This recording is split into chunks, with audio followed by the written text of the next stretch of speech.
धर्मदास जी गांव Bandhavgarh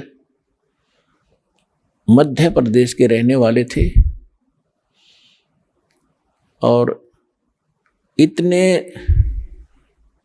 rich man थे वो, इतने धनी व्यक्ति थे। कहते हैं जब कभी उस अक्षेत्र के राजा के ऊपर प्राकृतिक आपदाएं आ जाती थी, जैसे फ्लड आ जाना या सूखा गिर जाना, महामारी के कारण लोगों की अस्थि हो जाना, तो वो धर्मदास जी के पिता और दादा से वित्तीय सहायता प्राप्त किया करते थे राजा लोग। ये बताना दास का इसलिए अनिवार्य है कि इतना धनी होते हुए और जो व्यक्ति भगवान की तरफ में है तो धन्य है उसके माता पिता दिल से जन्म हुआ।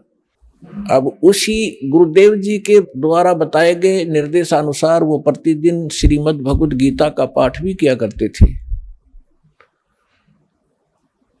एकादशी का व्रत भी किया करते थे, जन्माष्टमी का व्रत भी करते थे और श्री कृष्ण हरे राम राम राम हरे हरे राधे राधे कृष्ण कृष्ण, ओम नमः भगवते वासुदेवाय,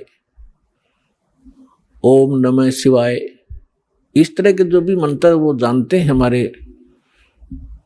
जो हिंदू धर्म के ये डुप्लीकेट गुरु, तो वो सारी बता रखी थी साधनाएं, वो कर रहा था। और उसके साथ साथ भगवान श्री कृष्ण यानी विष्णु जी की मूर्ति जिसको शालग्राम कहते हैं,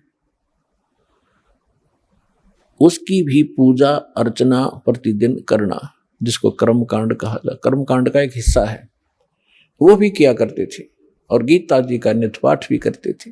सभी तीर्थों का भ्रमण करने से भी मोक्ष उसको बता रखा था। अब बच्चा क्या होता है, अध्यापक ने जो सिलेबस बता दिया वो तो फाइनल समझता है, जो कहा ठीक है जी। इतना बड़ा सेठ मन में आई कि तीर्थों का भ्रमण किया जाए। उस समय परमात्मा जिस समय मिले उनकी एज भी 60-62 के आसपास हो चुकी थी। साधना उद्देश्य से तीर्थ भ्रमण करने के लिए अपनी धर्मपत्नी की राय ली। उनकी धर्मपत्नी का नाम आमीना था। उससे आज्ञा लेकर के वो चल पड़ा कि मैं तीर्थ भ्रमण करना चाहता हूँ, तीसरा आश्रम आ गया है। तो जैसे भी आज्ञा लेकर चल पड़े। सुबह सुबह उठे, उस सरोवर में स्नान किया जिसमें जल अधिक था नहीं, क्योंकि हम उसमें नहाना इसलिए उचित समझते रहे कि इससे मोक्ष होगा, चाहे गहरा भी क्यों ना हो, उसमें कीचड़ भी क्यों ना हो, हमें तो भगवान चाहिए। उस तालाब में स्नान करके उसी से जल का लोटा भर के और भगवान की मूर्ति को स्नान कराया। पहले भगवान की वो कर्मकांड किया, उनके कपड़े बदलवाए, स्नान कराया, मुकुट माला रख के कंठी माला पर आकर बैठ गए। फिर लगे गीता का पाठ करने। तो परमात्मा वहां एक जिंदा महात्मा के रूप बनाकर वहां पहुंच गए। दर जिंदे का रूप शैल वृंदावन कीनी, तहाँ मिले धर्मदास करते हैं बहुत अधीनी। भगत का एक गुण होता है कि बहुत प्यार से विनम्र भाव से बात करता, जहाँ भक्ति की चर्चा चलती है।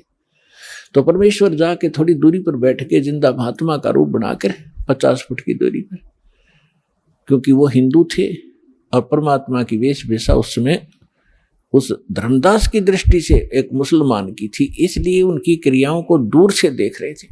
तो परमात्मा सुनते रहे। धर्मदास जी ने सोचा बड़ी ध्यान से सुन रहा भाई, आज तो ये हो सकता है इसका ज्ञान समझ में आ जाए, इसका कल्याण हो जाए। प्रतिदिन 1 घंटा साधना करता था, उस दिन 3 घंटे लगा दिए। और परमात्मा ऐसे करे जैसे बड़ा रुचि ले रही है। जब उन्होंने सब क्रिया कर ली तो परमेश्वर ने कहा कि हे महात्मा जी, देखो पुण्यात्मा, इस काल जालिम ने हमारे साथ कैसे जुल्म कर दिया। हमारे पिता ने हमारे निकटाने के लिए अब कैसे छल छिद्र करने पड़ते हैं, कैसे बहुरूपीय का काम करना पड़ता है। उस 2 कौड़ी के जीव धर्मदास को तो कहते हैं हे महाराज जी, और स्वयं कहते अपने आप को कबीर दास, मैं दास हूँ, मैं भटका हुआ हूँ, और मैं सब महापुरुषों के पास जा चुका हूँ, परमात्मा के लिए घर से निकला हूँ और मुझे कोई सही मार्ग मिल नहीं रहा।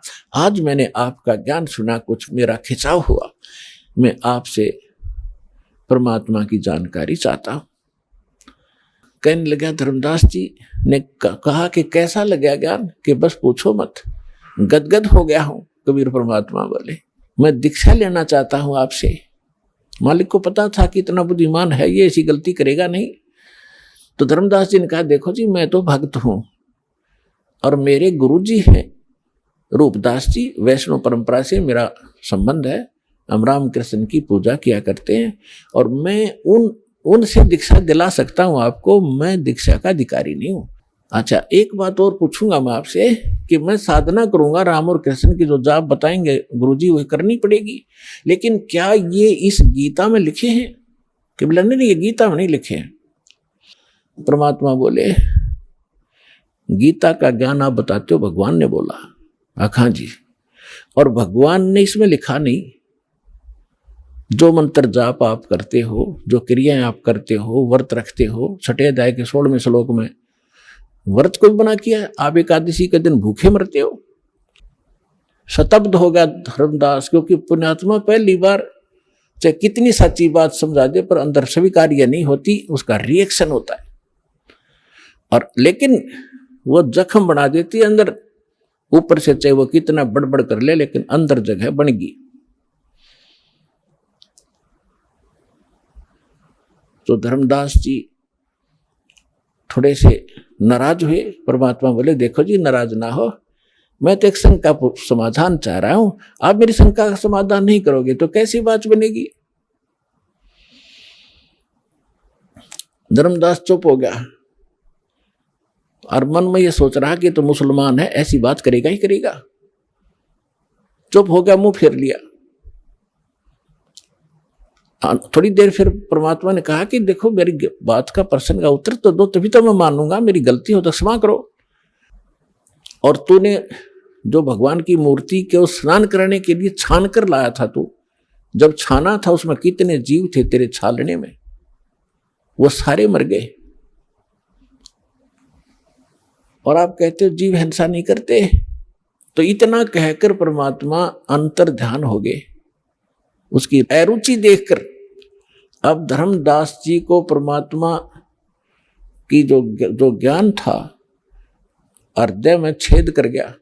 धर्मदास जी स्तब्ध हो गए, सिर घूम गया। और फिर भगवान सामने से अंतर ध्यान हो गए तो वो और ज्यादा चिंतित हो गए कि इतना विद्वान पुरुष, भगवान तो नहीं माना उसने, लेकिन ये जरूर मान लिया कोई महापुरुष सिद्धि वाली थे और कितना बढ़िया ज्ञान बताया।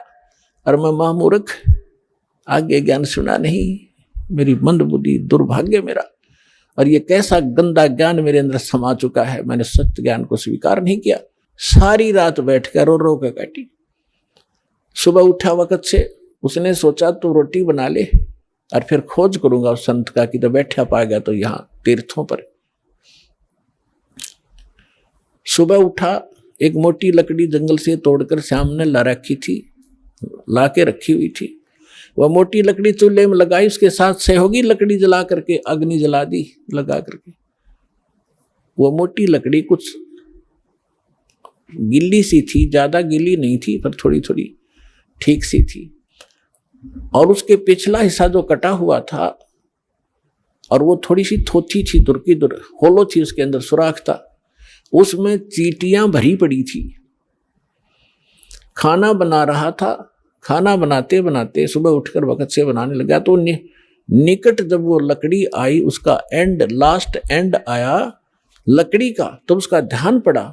सारी भात बना ली, रोटी बना ली, क्या देखा कि चींटियां अंडे मुंह में लेकर सफेद सफेद और उस लकड़ी से बाहर निकलने का प्रयत्न कर रही है। लकड़ी के एंड पर एक तरल पदार्थ उबल रहा है, गर्म होने के कारण वो बाहर निकलती है, उसमें गिर कर चटक चटक जल रही है। जब धर्मदास जी ने देखा कि वो तेरे की आज तो अनर्थ हो गया, आज तो जुल्म हो गया, इस सारे भात में ना जाने इतनी लंबी लकड़ी में 2-2.5 फुट की लकड़ी जल गई है, इसमें तो करोड़ों चींटी मर गई, विद एग, अंडों समेत मर गए हो। भगवान, आज जैसा पाप अपराध मुझसे कभी नहीं हुआ होगा। तुरंत शेष लकड़ियों को बुझा, जल डाला। अब सोचा कि इस पाप से बने हुए अन्न को मैं कैसे खाऊं, आज तो बहुत अपराध हो गया। उसने सोचा आज मैं निराहार रहूंगा, इस आहार को किसी साधु संत को खिला दूंगा, मैं पाप मुक्त हो जाऊंगा। अब उस सारे भोजन को लेकर दरके थाली में और साफ कपड़ा ढक के और चला संत की खोज में। तो परमात्मा ने ऐसे एक साधु का रूप बनाया, लाल कपड़े पहन के, दाढ़ी मूछ थी ही, और उनको बांध के जैसे ये ऋषि में ऋषि हिंदुओं के ऐसे बैठ गए एक वृक्ष के नीचे। धर्मदास जी की नजर पड़ी कि हाँ संत बैठे हैं। जाते ही थाली रखती और कहा भगवान भोजन पाओ, दास का भोजन पाओ। परमात्मा बोले रख दे भाई, धर्मदास मुझे भूख लगी है। जब उन्होंने धर्मदास नाम कहा तो सामने देखा, लेकिन परमात्मा का रूप अन्य था, नहीं पहचान सका। उसने सोचा मैं भंडारे करता रहता हूं, साधु संत आते हैं, जानते होंगे मुझे।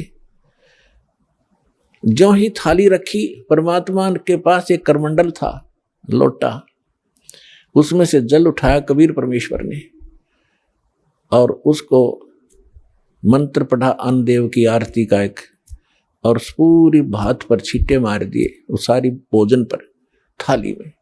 एकदम सारा भोजन, रोटी भी, जो भी सब्जी थी, सब कुछ चींटी बन गई। वह थाली काली होगी और अंडे मुंह में लेकर वो बाहर निकलने का प्रयत्न कर रही है। तो परमात्मा उसी रूप में हो गए जो पहले दिन वार्ता हुई थी, जिंदा वाले भेष में। तब धर्मदास जी ने देखा कि सचमुच ये तो वही महापुरुष है। तब परमात्मा ने कहा, अरे अत्यारे, कल क्या कह रहा था तो कि जो जीव हिंसा करते हैं वह कभी मोक्ष प्राप्ति नहीं कर सकते, और तेरे से तो कसाई भी अच्छा, तो कसाई से भी बुरा तने कितने जीव मार दिए। चरणों में गिर गया, पैर पकड़ दिए, कहा भगवान ज्ञान बता दो, हम तो अंधे हैं, हमारी बुद्धि तो कभी झेरे कुएं जैसी है। जो ज्ञान हमने आज तक सुना और उसी को हम सत्य मान रहे थे, आपका ज्ञान पहली बार सुनने से मन को स्वीकार्य नहीं हुआ। हे भगवान, अब मैं आपका सारा ज्ञान सुनूंगा। तो फिर परमात्मा उनको सुनाने लगा, समझाने लगे। सृष्टि रचना सुनाई परमात्मा ने, सारा कुछ कह की। धर्मदास फिर बौखला गया, क्योंकि मन में फिर दोष आ गया कि ये लगे मुसलमान ही, फिर माँ विष्णु महेश को कहता ये तो नासवान है, इनकी माता है, हमने कभी सुना नहीं। परमात्मा ने सोचा ले भाई काल फिर आ गया इसके अंदर, अरे ये बुद्धि भ्रष्ट, इतना माथा चाट का मेरा फिर वही बोल रहा है। फिर अंतर ध्यान हो गए। तो वहां से धर्मदास जी घर आ गए और बुरी तरह रो, जैसे बच्चों के माँ बाप मर जाते। उसकी पत्नी ने पूछा कि आप क्यों रो रहे हो, लेकिन वो बोल नहीं सके, क्योंकि जब मन भर आता है आवाज निकलती नहीं, तो सच्चे दिल के अंदर जब रोना आता है। काफी देर रोने के बाद जब हल्का दिल हो लिया और वहीं से रोने लग गया था, तब धर्मदास ने कहा, आमनी मेरा धन अगर निकल जाता, चोरी हो जाता, मैं नहीं रोता और ले जाता तेरे को समझा बुझा के, लेकिन आज मेरा वो धन गुम हो गया, चोरी हो गया, शायद मुझे मिला नहीं, और वो नहीं मिलेगा तो मैं जीऊंगा नहीं, संसार में रह नहीं सकता। तूने सारी कहानी बताई, सारा कुछ बताया जो परमात्मा ने सृष्टि रचना सुनाई थी धर्मदास को। धर्मदास जी ने अपनी पत्नी को टू दी वर्ड सुना दी, वर्ड टू वर्ड सुनाई, सारी कथा बताई, नो घटना घटी। ऐसे महापुरुष मैंने हाथ लगा कर देखा, उनका शरीर कति तो रुई जैसा था। आमनी कहने लगी, आप व्यापारी होकर के, आप लाला होकर के, सेठ होकर के सौदा चूक गए। रामकृष्ण से कौन सी अपनी रिश्तेदारी थी, इनका ज्ञान सुना था तो ये अच्छे लग रहे थे, इनसे श्रेष्ठ ज्ञान सुना, आपने सौदा क्यों नहीं करा, चरण क्यों नहीं पकड़ लिया, आपने वाद विवाद नहीं करना चाहिए था। परमात्मा ने प्रेरणा की धर्मदास में प्रेरणा की अको हो। वो ये कहा कह रहे थे कि जहां भी धार्मिक अनुष्ठान होते हैं, भंडारे होते हैं, साधु संत भक्त इकट्ठे होते हैं, वहां मैं पहुंच जाता हूं अपना ज्ञान सुनाने के लिए। तो आमनी बोली जी भंडारा ही कर दो फिर। उसने एक दिन का कहा था, आमनी ने, धर्मदास जी ने 3 दिन का रख दिया कि पता लगते लगते देर हो जाती है, तीसरे दिन तावेंगे। तो 3 दिन का भंडारा कर दिया, साधु संत भक्त आमंत्रित कर दिए, दूर दूर देश से आने लगे। तीसरा दिन चला गया, सभी साधु भक्त संत आहार करके जाते रहे। तीसरा दिन आफ्टरनून हो गया। अब धर्मदास ने फाइनल कर लिया, जय आज परमात्मा नहीं आए, यदि आज परमात्मा नहीं आए, फाइनल कर लिया कि फांसी खा कर मरूंगा आज। हृदय से कति फाइनल कर लिया। वो तो अंतर्यामी है, अकाज पक्का काम बिगाड़ेगा ये। उसी समय परमात्मा आगे और वहां से 50 गज की दूरी पर, 100-125 फुट की दूरी पर, 50-60 की दूरी पर एक कदम का पेड़ था। उस कदम के पेड़ के नीचे परमात्मा उसी रूप, जिंदा वाले रूप में वेशभूषा बैठ गए। अब धर्मदास जी खाना उधर खिला रहा है भंडारे वालों को और देख रहा है इधर उधर, उनमें कोई था ही नहीं। वो ऐसे देखा सामने एक वृक्ष के नीचे वही जन देखा बदन शरीरम, बैठे वृक्ष कदम के तीरम। वही जिंदा महात्मा का शरीर और एक कदम के पेड़ के नीचे बैठे हैं। भाग्या गया दौड़ कर, शरणों में पड़ गया, बुरी तरह रोए, नो गले के लिपट गए। ए भगवान इब का ना छोड़ कर जाना अपने दास को, अब के ना छोड़ना भगवान, जो कहोगे मैं सारी मानूंगा। तो परमात्मा बोले ठीक है, मैं इसलिए आया हूं कि तेरे को ज्ञान समझाऊंगा, ऐसे कर इन सबको फारिग कर दे, जितने भी ये नकली बैठे हैं संत साधु। इसे उनको सबको फारिग करा और धर्मदास अपने परमात्मा को लेकर घर में प्रवेश किया। अपनी पत्नी से कहा कि आजा, मिल गया भगवान मुझे, ये है मेरा धन, जो खो गया था आज मिल गया। कहने का भाव ये लंबा ना करे दास, कि उन्होंने दोनों ने उपदेश लिया। फिर क्या हुआ, धर्मदास ने रट लगा दी, भगवान मुझे वो लोग दिखा दे, वो लोग दिखा दे। परमात्मा बोले अरे मैं जो कह रहा हूँ वह मान ले, देख लेगा जब भी वही बात है, मुझे विश्वास कर, मैं झूठ नहीं बोल रहा। कि नहीं वो स्थान दिखा दो, वो भगवान कैसा है। परमात्मा ने खुद कह भी दिया कि मैं परमात्मा हूं, मैं सारी सृष्टि का रचनहार हूं, लेकिन ना जची। तो परमात्मा ने कहा ठीक है दिखाऊंगा, कभी समय आने दे। एक दिन परमात्मा आए और उनको लेकर के सतलोक गए, शरीर वहीं रहा। ऊपर जाकर दिखा के, वहां जाकर जो नीचे से साधु परमात्मा जिंदा रूप में थे, सामने वही तख्त पर बैठे दिखाई दिए और उनका शरीर बहुत तेजों में था। वहां की हे भगवान मुझसे गलती हुई, माफ करो, मुझे यहीं रख लो। परमात्मा बोले नहीं, आपको वापस जाना पड़ेगा, आप भक्तिहीन हो चुके हो। मैं ऐसा मंत्र सतनाम दूंगा 2 अक्षर का, और फिर सार नाम दूंगा। इनकी साधना से 2 में विधि बताऊंगा, शीघ्र धनी हो जाओगे। और फिर यहाँ जाना बच्चा, फिर मेरा गवाह बना, आपके भाई बहनों को बता कि सचमुच वास्तविकता क्या है। तब वापस भेजा। तब धर्मदास को विश्वास हुआ। परमात्मा ने बताया कि मैं काशी में आया हुआ हूँ, बनारस में, वहां धानक रूप में रहता हूँ, जुल्हे का काम करता हूँ।